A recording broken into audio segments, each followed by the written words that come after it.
Hello everyone. In this video, I will go over my solution for the problem named New Year concept taken from today's Codeforces round. This problem is an excellent problem which teaches us how we can use sparse table to answer range GCD queries, how we can use the property of a GCD function, and how we can use some greedy ideas with sorting in order to minimize a function. So this problem is full of these rich ideas.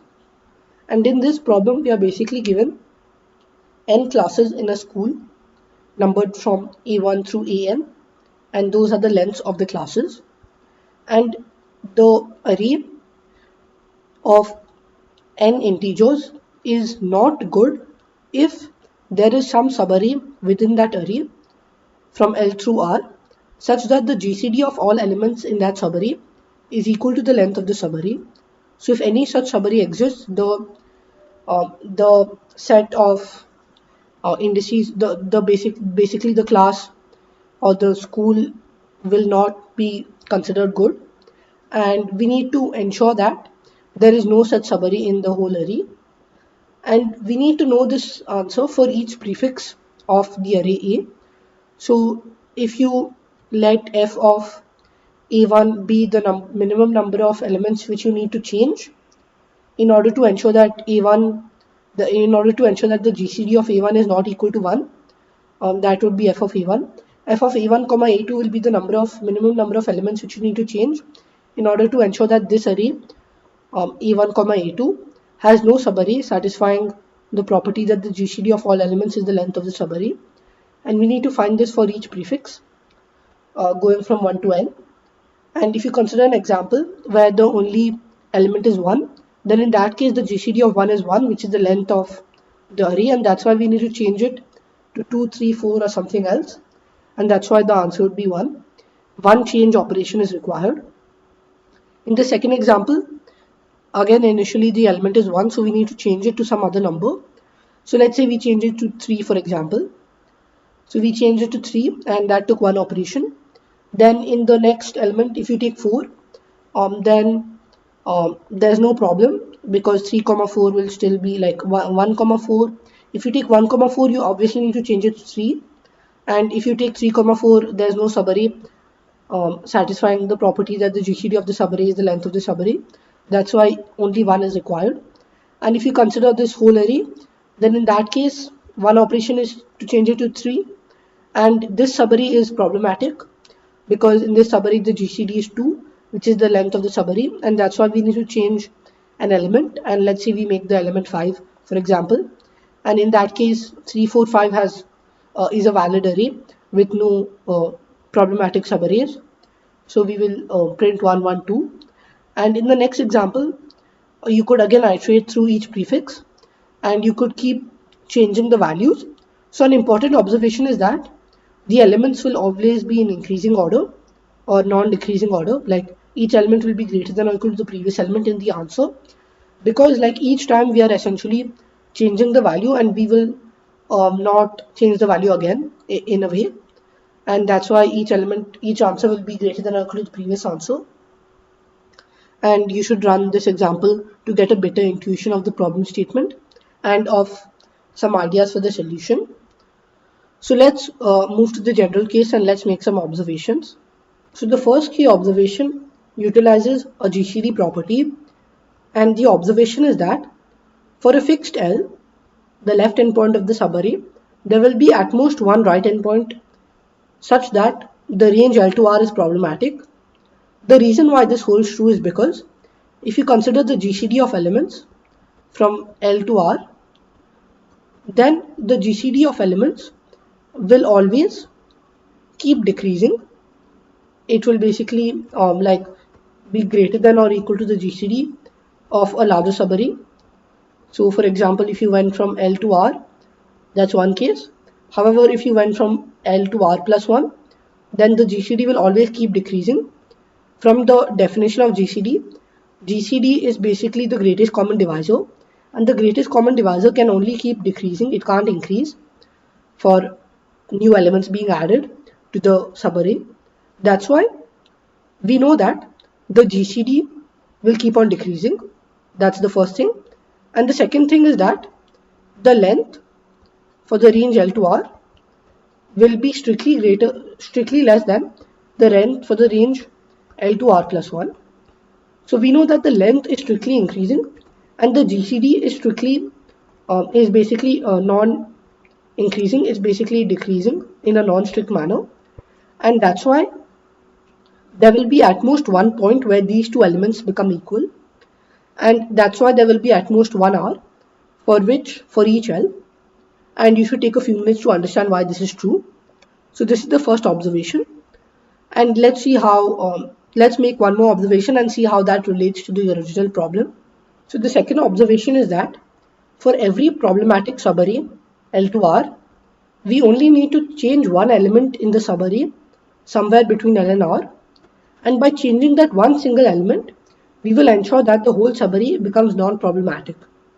Now the reason why this is true is because let's say you consider a subarray 4,2 to be problematic, or if you consider a larger example, let's say you have something like 369 which is problematic, and the reason why it's problematic is because the GCD is 3, and you will realize that by taking any such subarray, you can obviously just change one element and make it some very large number.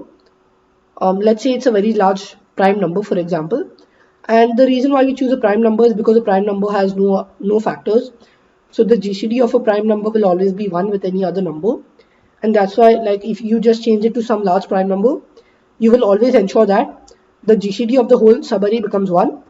The GCD of any element containing the prime number will be 1, and in general this single number will basically solve the problems for all subarrays containing that number. So if you add a bigger array, let's say for example you had 2 4, and then let's say for example you had 4 8 12, and in this case there are actually multiple problematic subarrays. So I think, like, so if you consider 4 8 12 16, this whole array is problematic because the GCD is 4, and also this array like this may be problematic if the GCD were 2. I don't think it's 2, but let's say that there is such a case when there is a GCD to be 2 and 4, then in that case, let's say hypothetically 8 was problematic for multiple subarrays. Then if you convert A to a big prime number, all those problematic subarrays will get solved, and we just made all the problematic subarrays containing that number non-problematic by just changing that number. So we just took one operation in order to solve the problems for multiple subarrays containing that single element, and that's the second observation. So slowly you may be realizing how the second observation helps us, but now let's combine the first and second observation in order to completely solve the problem. So combining the two observations, we get a simple two-step solution. The first step is to find all problematic subarrays, which uses observation 1, because we can essentially iterate for all I going from 1 to n, find the R corresponding to that value of I, and there will be at most 1 R. If there isn't an R, then it's fine. Otherwise, we know that I to R is problematic, and we will add it to this list of problematic subarrays. That's the first observation. In order to find the problematic subarrays, we can use a sparse table and binary search. So we can binary search on the value of R, because we know that the GCD is always decreasing and the range is always increasing, so binary search will easily work, along with a sparse table to handle range GCD queries. I'll talk about this more when we get to the implementation, but for now just assume that you know all the problematic subarrays. Then once we find out all the problematic subarrays, we need to find the minimum number of indices such that all the problems are satisfied, all the problems are solved. So in order to do that, I just showed you, we need to choose the minimum number of elements which essentially appear in all the subarrays. So let's see that the subarray from 1 to 4 was problematic, and let's see that the subarray from 2 to 3 was problematic, and there was another subarray, let's say for example from 5 to 6 and from 6 to 6. So let's say that these were the problematic subarrays, just hypothetically. I'm not considering the original array, because from the original array we can get to this in O of n log square n essentially, and then we need to figure out how we do step 2. So in the step 2, we know that we need to find out the minimum number of indices in order to cover all these problems. And in order to do that, let's start out by a greedy idea. So the greedy idea is that each time we will pick the smallest value of r, the smallest right endpoint, which is not yet covered. Pick the smallest value of r, which is uncovered. So in this case, the smallest value of r will be 3. And then we cover all the subarrays. So cover all subarrays which contain r within their range. And let's say we do that. So we took 3, which is the smallest value of r. We covered the subarray, like I'll just put a tick. We covered the subarray 1 to 4 also. So we covered these two subarrays by just taking the element 3.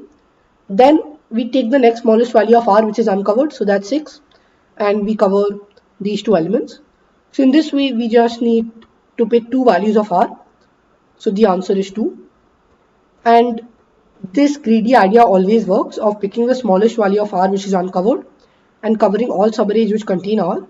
So you should know this beforehand, that this is a greedy problem in which you just sort the endpoints by r. You keep picking the smallest value of r, which is uncovered, and you keep covering the elements. So like spend a few minutes. If you want, you can write in the comment and I'll try to justify why this works. But this is a very essential greedy idea which you should already know beforehand. And now let's try to find the original answer. So in the original answer, we need to print 6 elements, 6 values corresponding to the answer for each prefix. So returning to that original problem, we realize that only at these endpoints, only at these r values, the answer will change. So basically, the answer, if you number these from 1 to 6, the answer for 1, for 2, and for 1 and 2 will be basically 0. At 3, the answer will increase because we chose this right endpoint. So we'll set it to be 1. 4 will also be 1, 5 will also be 1. And at the 6th endpoint, the answer will increase to 2. And this is a general process. Each time we will greedily choose the value of r, and we will basically keep track of all these r values. And then in one pass, we can start off by setting the answer to be 0 and increasing the answer whenever we get this r value. And you should verify this works in the third sample. So pause the video, try to find out the problematic subarrays in the third sample, then try to find out the r values, and you will realize that the r values are precisely 2 and 5. And that's the general idea behind the full solution. So now I'll show you the implementation. Before the implementation, if you want a little bit more justification or explanation behind why we only need to increase the r values, why we only need to increase the answer at the r values. The reason is that we know that the subarrays will be problematic only when the whole range is included. So that's why only when the right endpoint is contained within the prefix, only then we need to increase the answer. And that's why increasing the answer only at the right endpoints works. And we also know that the right endpoints are enough to cover the whole range. That's why just increasing the answer values at the right endpoints will suffice. And now I'll show you the implementation. So in the code, I use some predefined values, vi for vector int and vvi for vector int. And you can look at these predefined values. The sorting comparator basically sorts by the right endpoint first, increasing value of the right endpoint, and then it considers the left endpoint. And in the main method, you could use fast IO if needed. I don't think it's needed because this code works in about 0.5 seconds and we have 3 seconds. So because n log square n will easily work in 3 seconds, so you don't need fast IO. And you initially take in the value of n, you keep the array in, and this is the sparse table for range GCD queries.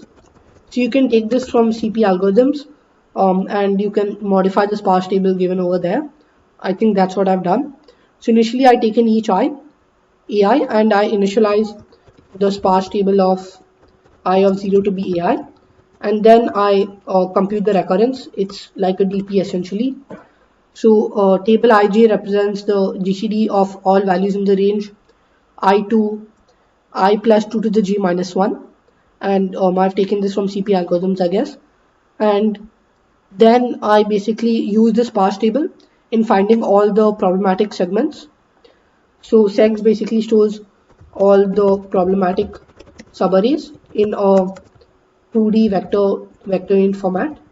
So it stores L comma R, it stores the vector of L comma R, and basically in order to find that I use binary search.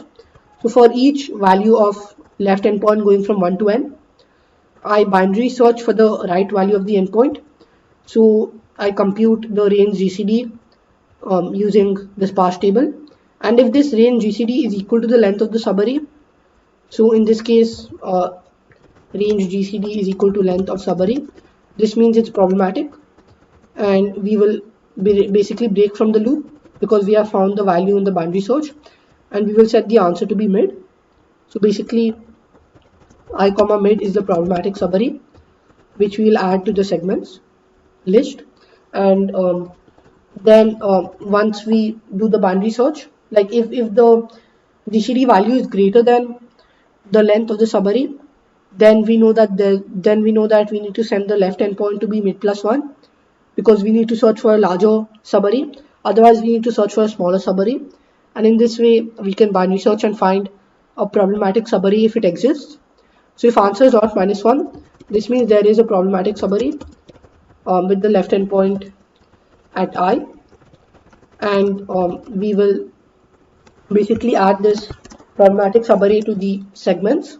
Then we sort the segments by the increasing value of the right endpoints and then increasing value of the left endpoints, and we will maintain the answers. So answer of I stores f of basically a1, a2 all the way up till ai for all I less than or equal to n, and I will use a greedy algorithm, which is basically initializing the smallest value of r to be minus 1, and then basically for each segment, if this new value of the smallest r lies between L and R, we continue, because L to R is taken care of by the smallest r point, Otherwise it's not taken care of by the smallest r point, and we set the smallest r to be r. And set inks basically represents the set of all indices where answer of I increases, or basically the right endpoints of problematic subarrays, and only those problematic subarrays are taken into consideration where we need to include the right endpoint. So only those subarrays are taken so that you minimize the number of you minimize the value of fi, and you minimize the answer of I. So in order to minimize that, we use the greedy algorithm which I just described, and we basically insert this into the set of all increments, and then we basically use a prefix sum kind of thing.